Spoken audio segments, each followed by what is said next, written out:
Welcome back to the Actors Chair. I'm Greg Bleason. Now we're fortunate enough to be joined by one of Australia's greatest exports, a 3-time Academy Award nominated actor, along with an Australian Gold Logie winner. Please join me in welcoming Buck Ferera.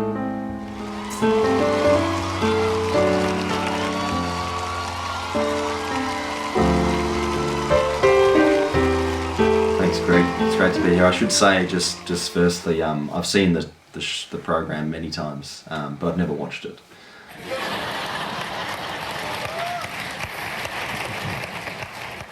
Okay.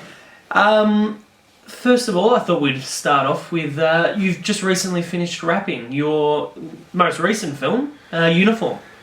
Yeah, it did wrap. It wrapped a couple of months ago, Greg, and it's a real experience being off the set now. I'm finding it's quite challenging, almost to be out of character, to move away from what was only 2 months ago, being in that setting, in that character, in that mind frame. But it's great that it's finished, and I can't wait for audiences to see it. Okay. Well, I believe we've got a clip. Yeah, we've got a clip. So if we just want to. Yeah.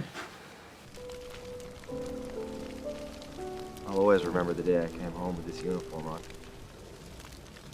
Because for the first time in my life, I felt like my dad was proud of me.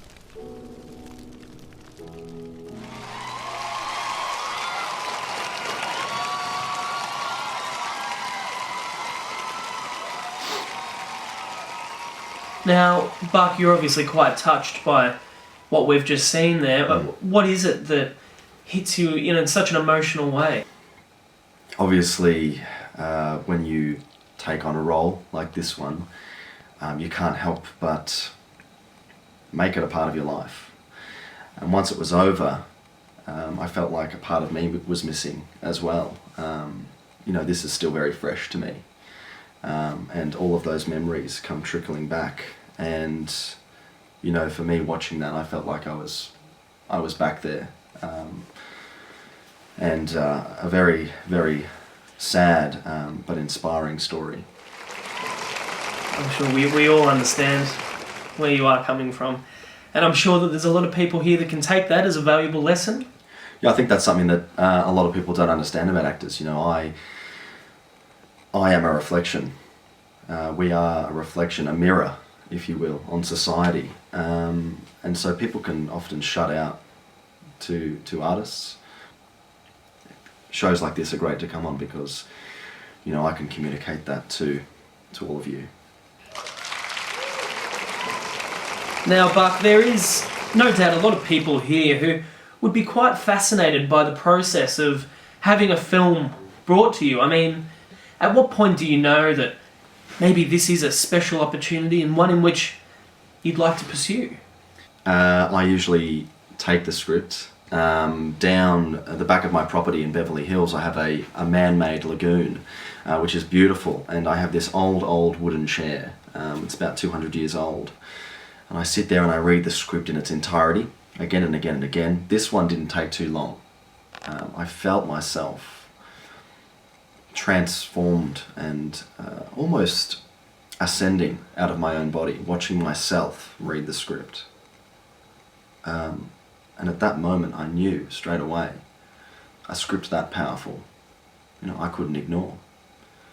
And so I called the director, our beautiful director, talented, spiritual, artistic, Stanley, who you know. And what did he say? Well, he just said, I'll see you on Monday, thanks. Yeah. Buck, I want to provide you now with the opportunity to speak to the critics at home who have gone out in public of late and have claimed that you in fact have sold out by doing bigger budget films. What do you have to say to that?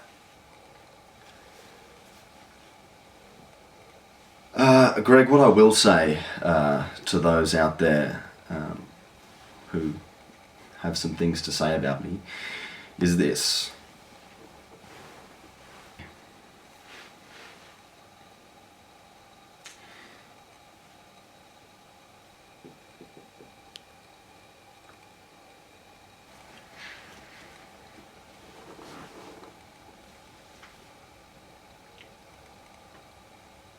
And that's all I have to say about that. Ladies and gentlemen, that concludes this week's edition of The Actor's Chair. Would you all please join me in thanking our guest, Buck Ferera.